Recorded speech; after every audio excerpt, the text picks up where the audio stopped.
गुरुर्ब्रह्मा गुरुर्विष्णु गुरुर्देवो महेश्वरः गुरुर्साक्षात् परब्रह्मा तस्मै श्री गुरवे नमः। भगवान गुरु के चरणारविंदों में नमन करता हुआ मानव जीवन में गुरु की महत्ता क्या है और गुरु क्यों होना चाहिए, गुरु क्यों जरूरी है, या जीवन के अंदर गुरु की महत्ता कितनी महत्वपूर्ण होती है, ये अपन जान सकते हैं भगवान श्री राम मर्यादा पुरुषोत्तम या दृढ़व्रत जो रघुराई थे उनके जीवन से। भगवान परमात्मा ने जब जब भी धरती पर अवतरित हुए, शरीर धारण किया, वो सर्वशक्तिमान थे।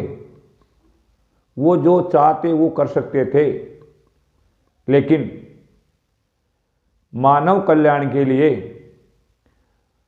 मानव को मानवता का पाठ पढ़ाने के लिए उन्होंने भी गुरु बनाया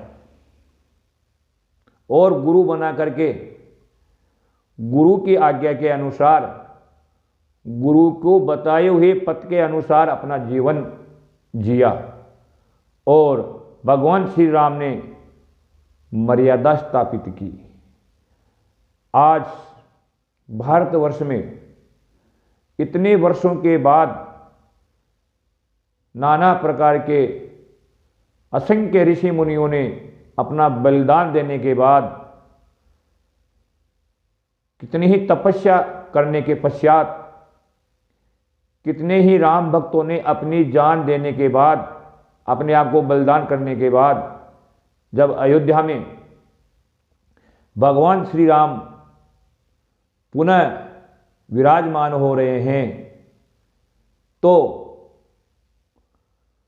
प्रत्येक भारतवर्ष के जो व्यक्ति हैं उनको वैसा ही आचरण करना चाहिए जैसा आचरण भगवान श्री राम के राज्य के समय हुआ करता था, जिसको आज भी हम राम राज्य के नाम से जानते हैं।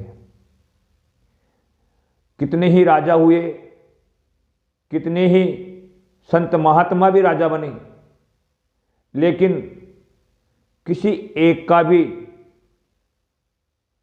राज्य काल को आदर्श नहीं माना गया। आदर्श माना गया तो केवल कौन माना गया? राम राज्य। राम राज्य को आदर्श क्यों माना गया? राम राज्य को आदर्श मानने का प्रमुख कारण रहा है कि भगवान श्री राम जो हैं उन्होंने पथ पथ पर, कदम कदम पर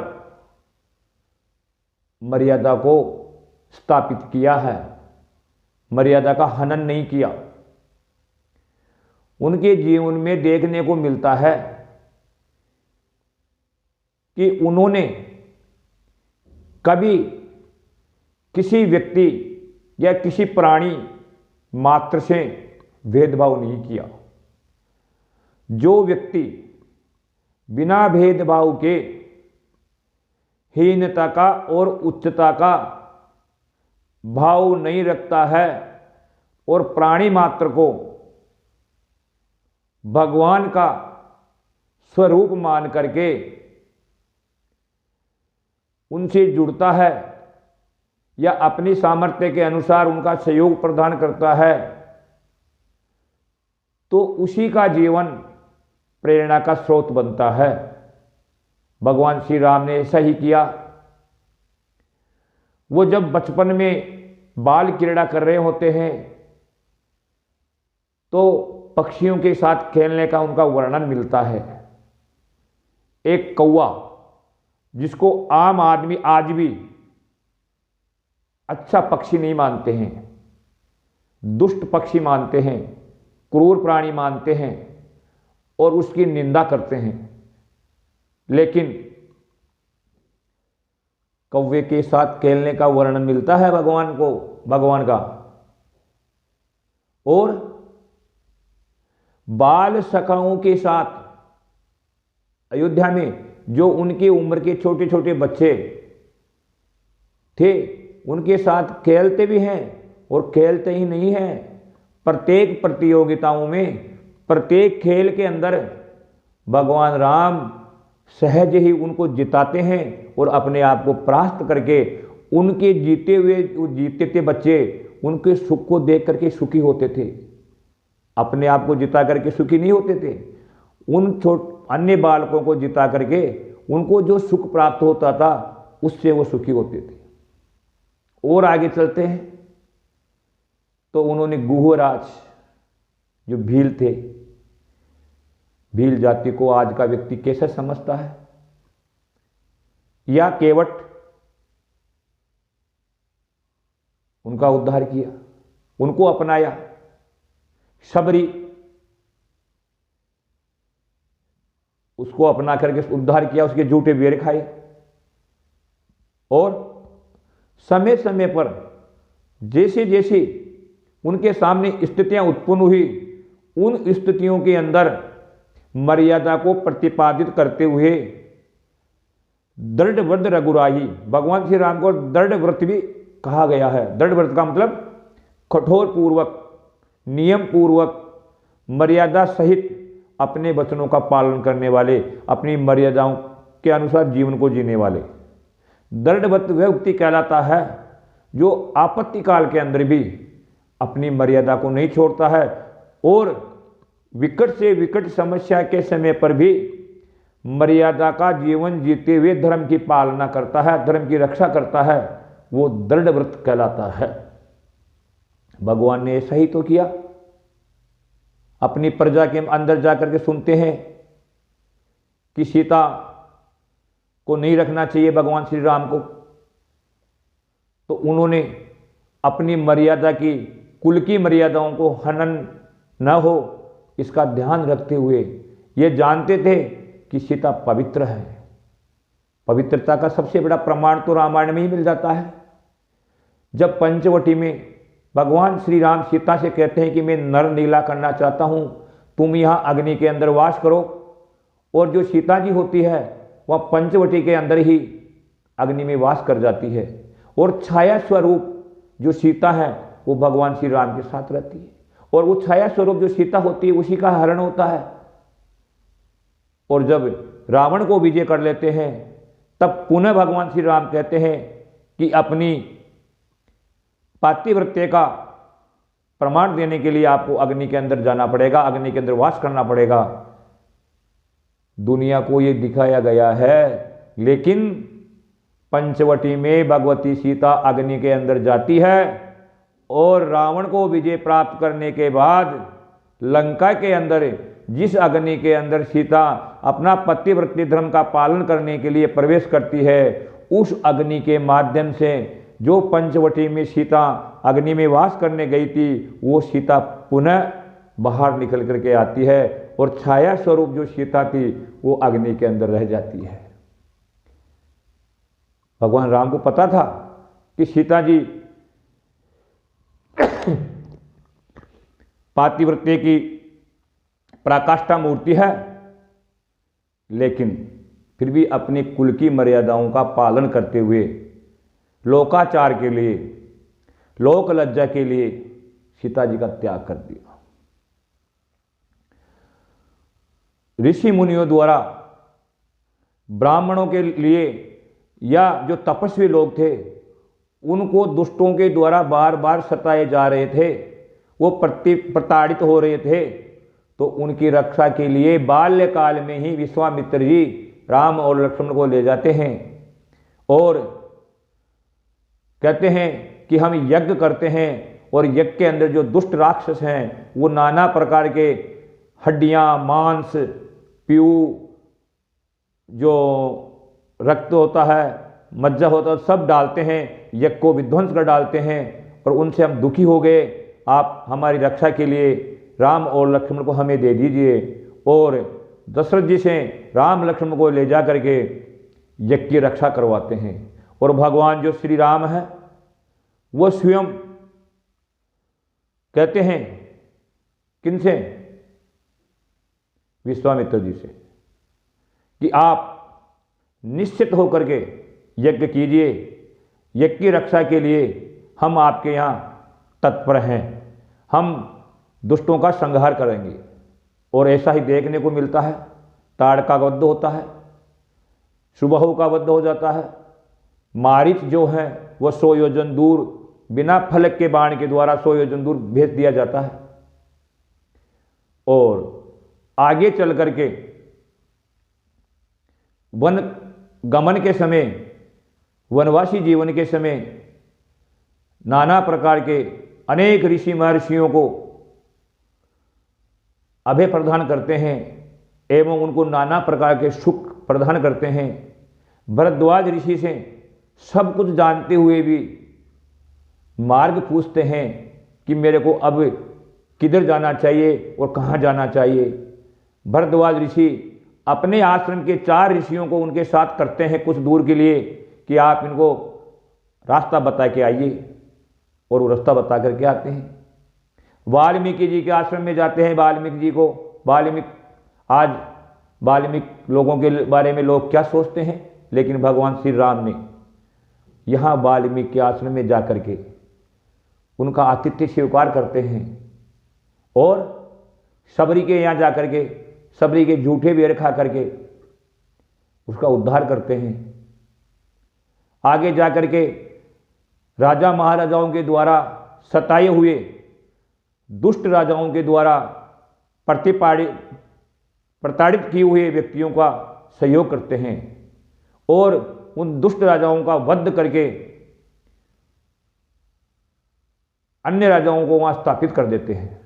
सुग्रीव और विभीषण इसके परम उदाहरण हैं। भगवान श्री राम जब सुनते हैं सुग्रीव के बारे में कि बाली के द्वारा प्रताड़ित करके ये राज्य से निष्कासित हैं और निष्कासित जीवन जी रहे हैं और इनकी पत्नी का भी बाली के द्वारा उपभोग किया जा रहा है, तो एक क्षण के अंदर बिना सोचे ही उन्होंने सुग्रीव को वहाँ का राजा बना दिया और कह दिया कि मैं बाली को एक ही बाण के अंदर मार दूंगा। इसी प्रकार जब विभीषण भगवान श्री राम की शरण में आते हैं और कहते हैं कि श्रवण सुजसु सुनि आयहूँ प्रभु भंजन भवभीर त्राहि त्राहि आरति हरण शरण सुखद रघुवीर, कि हे प्रभु आपकी सुयश की गाथा सुन करके मैं आपकी शरण में आया हूँ। त्राहि माम त्राहि माम, मैं आपकी शरण में आया हूँ, मेरी रक्षा कीजिए, मैं आपकी शरण में हूँ। इस प्रकार जब विलाप करते हैं, रोते हैं, तो उसी समय तुरंत उनका राज्याभिषेक करके उनको लंकेश बना दिया जाता है। इस प्रकार जो व्यक्ति हमेशा अपने नीचे वाले व्यक्तियों का ध्यान रखता हुआ जीवन जीता है और हमेशा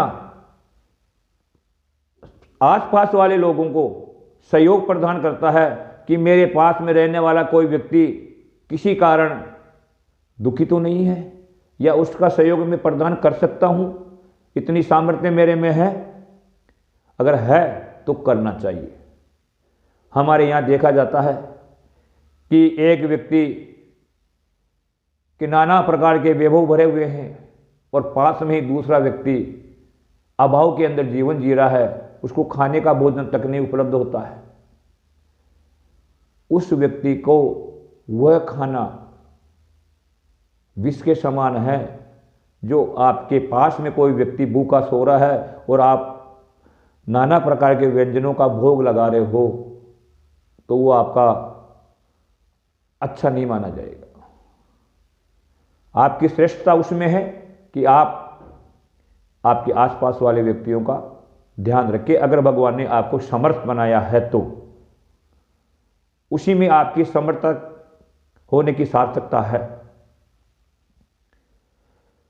भगवान श्री राम, श्री कृष्ण या जो अन्य अवतार भगवान के हुए, उन्होंने गुरु की महत्ता को बहुत अच्छी तरीके से प्रतिपादित किया है। वे स्वयं चाहते तो सब कुछ करने में समर्थ थे, उनको कहाँ गुरु की आवश्यकता थी, लेकिन गुरु की महत्ता उन्होंने स्थापित की। क्योंकि जो व्यक्ति गुरु के बताए हुए पथ पर चलता है या उनका अनुसरण करता है तो उनको इस संसार में तो कोई समस्याओं से जूझना पड़ता ही नहीं है, और पड़ता भी है, समस्या आती भी है तो वो सहज ही उनका समाधान हो जाता है और वो सुचारू रूप से जीवन जी पाते हैं। सांसारिक जीवन जी करके अंत में वो परम पद को प्राप्त करता है, क्योंकि मानव देह धारण करने का जो सबसे बड़ा उद्देश्य है वो परम पद प्राप्त करने के लिए ही तो बताया गया है मानव देह को। ये जो मानव देह है ये भगवत प्राप्ति के लिए देहली द्वार कहा गया है। तो परम पद कब प्राप्त होता है? गुरु की आज्ञा से, गुरु के सहयोग से, गुरु के बताए हुए पथ पर चलने से। गुरु की महत्ता के बारे में बताया गया है कि रवि पंचक जाके नहीं, रवि पंचक जाके नहीं, ताहि चतुर्थी नाही, ते ही सप्तक घेरे रहे, कबहु तृतीया नाई। रवि पंचक जाके नहीं, रवि पंचक मानी रविवार, सोमवार, मंगलवार, बुधवार और गुरुवार। रवि से 5 जिनके यहाँ नहीं है, रवि से 5 कौन हुआ? गुरु। गुरुवार जिनके यहाँ गुरु नहीं है, जिन्होंने गुरु नहीं बनाया है, उनका जीवन कैसे होता है? ताई चतुर्थी नहीं, उनके जीवन में चतुर्थी नहीं होती। चतुर्थी किसे कहा गया है? रविवार, सोमवार, मंगलवार, बुधवार। बुद्ध मानी बुद्धि, विवेक। जिनके गुरु नहीं होता है उनके बुद्धि और विवेक की हीनता मिलती है, या वह लोग अच्छे आचरण नहीं कर पाते हैं। और 23 सप्तक घेरे रहे, ऐसे व्यक्तियों को सप्तक घेरे रहता है। सप्तक कौन हुआ? रविवार, सोमवार, मंगलवार, बुधवार, बृहस्पतिवार, शुक्रवार, शनिवार, यानी शनि सप्तक हुआ। यानी ऐसे व्यक्तियों को शनि घेरे रहता है, और जिसके शनि घेरे रहता है जिस व्यक्ति को, उसके क्या होता है? आप सोचो, कबहू तृतीया नाई। तृतीय मानी रविवार, सोमवार, मंगलवार। उनके जीवन में कभी मंगल नहीं हो सकता। सीधा सीधा कहने का तात्पर्य यह है कि जिन्होंने गुरु नहीं बनाया हो, जिन्होंने गुरु नहीं बनाया है, उनके जीवन में बुद्धिमत्ता का या विवेकता का अभाव रहता है, और जिनके इन चीज़ों का अभाव रहता है उनको हमेशा शनि घेरे हुए रहता है आजीवन, और जिनको शनि घेरे हुए रहता है तो उनके जीवन में कभी मंगल नहीं होने वाला, हमेशा अमंगल ही अमंगल होता है। इसलिए हमेशा गुरु बना करके गुरु के बताए हुए पथ पर ही आगे बढ़ना चाहिए, गुरु की आज्ञा से ही जीवन जीना चाहिए। जय राधे, जय भगवान श्री राजा रामचंद्र भगवान की जय हो।